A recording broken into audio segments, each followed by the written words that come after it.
TV ratings were huge for the four-day battle for House Speaker that resulted in Kevin McCarthy's election. Part of the attraction was the unfettered access given to C-SPAN cameras to televise the proceedings and provide its feed to outlets, including CNN. Last week, I argued here that the American people deserve continued, unfiltered access to the House chamber.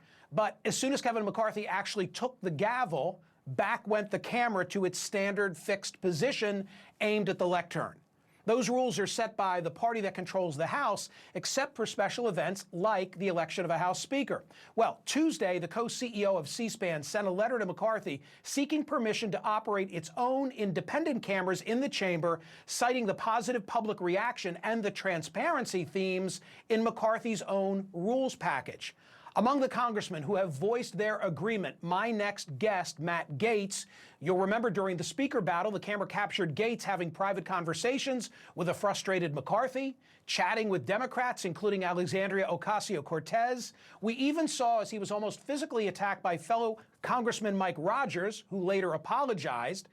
So much lies ahead for the 118th Congress. I want these cameras to show it all. Be it the looming debt limit standoff, the debates over investigations of the FBI and Hunter Biden, the battles over China and the origin of COVID-19, the blame game of the never-ending border crisis. Florida Congressman Matt Gaetz joins me now. Congressman, thank you for coming back. Without C-SPAN, it occurs to me that without C-SPAN cameras, we would not have seen you nearly attacked by Mike Rogers. Do you think that incident is an example of why some of your colleagues, they don't want full camera access? No, I think that the reason people have opposed our effort to democratize viewing of the House floor is because in many of the debates, no one's present. And they want to maintain the fiction that that's actual legislating. And whenever there's sharp disagreement or discord or fiery debate on the floor or in committee, the camera always catches those moments. But there are also moments of great interpersonal warmth and collaboration and the forming of alliances that you might not normally see, whether it's myself talking to Ilhan Omar about war powers or Pramila Jayapal about big tech regulation or discussing floor strategy with AOC. I think the American people would be able to humanize Congress more if they saw more of our human interactions and not just the theater that's on display during much of the debate. With regard to Rogers and the incident, which I'm showing now in slow-mo, what went on from your perspective? How much did you see of him coming at you? Well, Mike Rogers and I have worked together for 6 years on some of the most tense national security issues on the Armed Services Committee, so it's not the first time we've been frustrated with one another or worked together. Matter of fact, that wasn't a remarkably unique incident. There are times when the pressure cooker is on, when we do yell and get heated, and that's okay among colleagues. What was different about this was just that it was caught on camera. So, Mike and I are fine. We've worked together before. We will again in the future. But if we had more dynamic camera angles, then I think you'd see these flare-ups and then the backslapping afterwards and the agreement, and the American people could see alliances form and dissolve in real time rather than just getting a more curated rendition of what happens.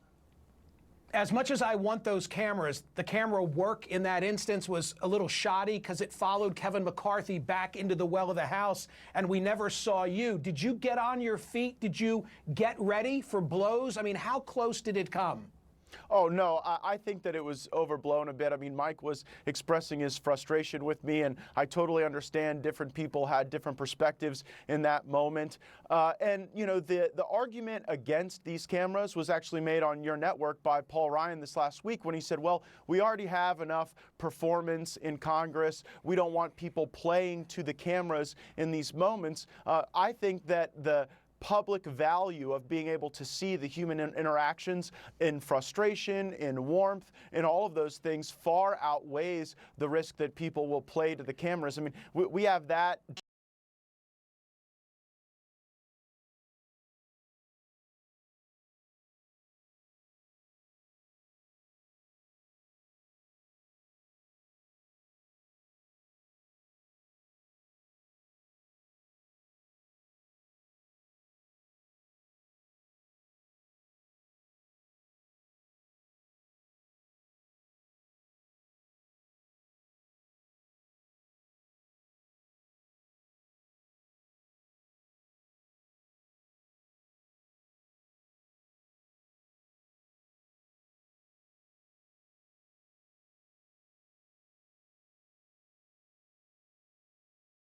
They want the camera access. Today, Congressman, the Washington Post lead editorial is on this issue and agrees with your perspective. Quick final question on this. What's the likelihood that you can sway Kevin McCarthy? Well, I'm encouraged that there's actually a lot of bipartisan support for this measure. Some Democrats have put forth their own proposal, and so I hope that if we got 218 people to agree, whether they were Republicans or Democrats, that Speaker McCarthy would be very persuaded by that. And so we're working right now to build that bipartisan coalition to go to the Speaker, and it is in line with a lot of the goals the Speaker laid out in the Rules Committee to have more transparency, to have more open votes, to have more open rules. So if we're going to have open votes and open rules, let's have an open chamber for all the American people to observe. On another matter that pertains to video, you apparently were able to earn a concession from him that all of the security video from Capitol Hill on January 6th is going to enter the public domain. First of all, correct me if I'm wrong. I believe that was something you were able to get him to agree to. Secondly, what is it you want to see? What do you expect to see in that video? Well, I think that you likely will see a lot of exculpatory evidence where people may have been in some sort of technical violation of federal criminal law, but never intended to harm anyone and never intended to breach any type of security barrier. A lot of those barriers may have been taken down. I'm a believer that transparency answers a lot of questions, and whether there's higher criminal acuity for some, lower criminal acuity for others, releasing that video will be important. Also, we already know from whistleblower interviews we've done that there were federal assets and agents that were on the ground that day. To be able to observe their conduct, their potential coordination with one another would be of great interest to many of us on the Judiciary Committee and I think many people throughout the country. So prosecutors have said, and I'm thinking in the context of the case of Eric Torrens, he from Tennessee, it shouldn't be released because it's going to jeopardize security, that too much will enter the public domain about the nooks and crannies, my words, not theirs, of the Capitol. Are you worried that you're going to jeopardize the security of yourself and your colleagues if all of this video comes into the public space?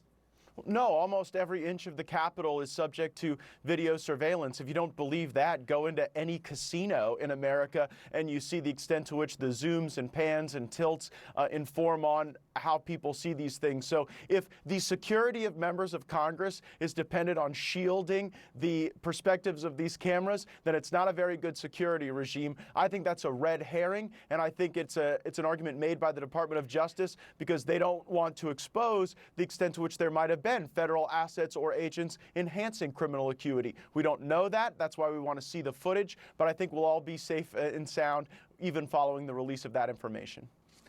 Treasury Secretary Janet Yellen said that on, I think, Thursday, we're going to hit the debt ceiling limit of $31 trillion. Are we headed for a standoff where you and your colleagues are demanding of cuts, including Social Security, Medicare, Medicaid?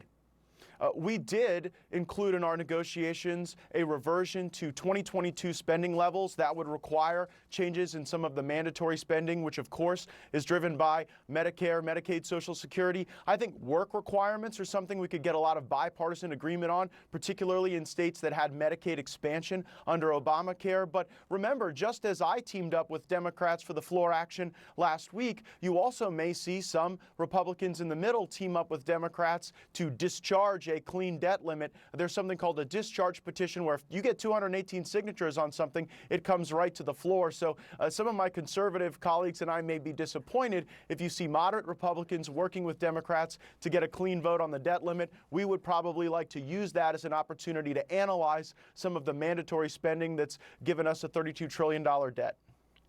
You know that economists say if we get close to default, then what's going to happen? Interest rates are going to rise. People are going to feel it in their mortgages, in their auto loans, in their credit card bills.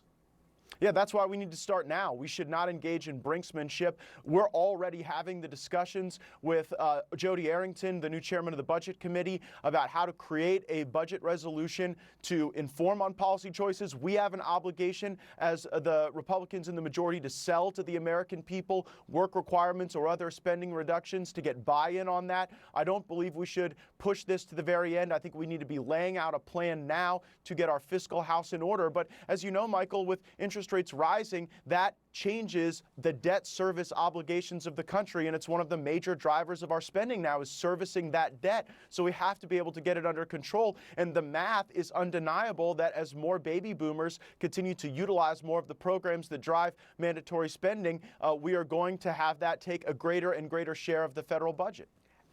I share your concern about the level of spending. By the way, that debt went up 40% on Donald Trump's watch. That needs to be called out as well. It's just at what stage of the process should we attack this issue? Probably before the money has been committed. I have to get to one other thing with you.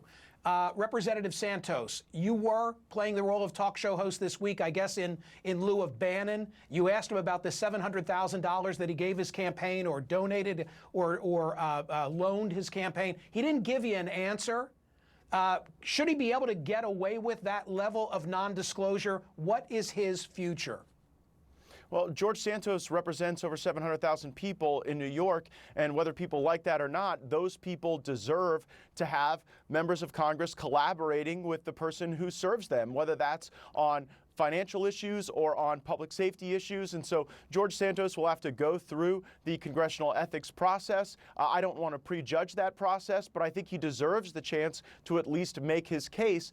There are requirements members of Congress have to meet when it comes to the money that they donate to their own campaigns. I had to publicly disclose the real property I sold to contribute to my own campaign when I was first elected in 2016, and we'll see how that process bears out. But until then, I don't think that George Santos should be subject to shunning, because the Americans he serves deserve representation, and they have real challenges, and we ought to work together to solve their challenges and meet their needs. I mean, I listened and I watched, and I get your point that there's a lot of embellishment by those who run for office, particularly the Congress. But in this guy's case, more on that bio, more in that CV was unfounded than was founded. And those voters went to the polls because the media didn't shine an appropriate spotlight on it, and nor did his opponent, without knowing for whom they were voting. Isn't that a fair statement?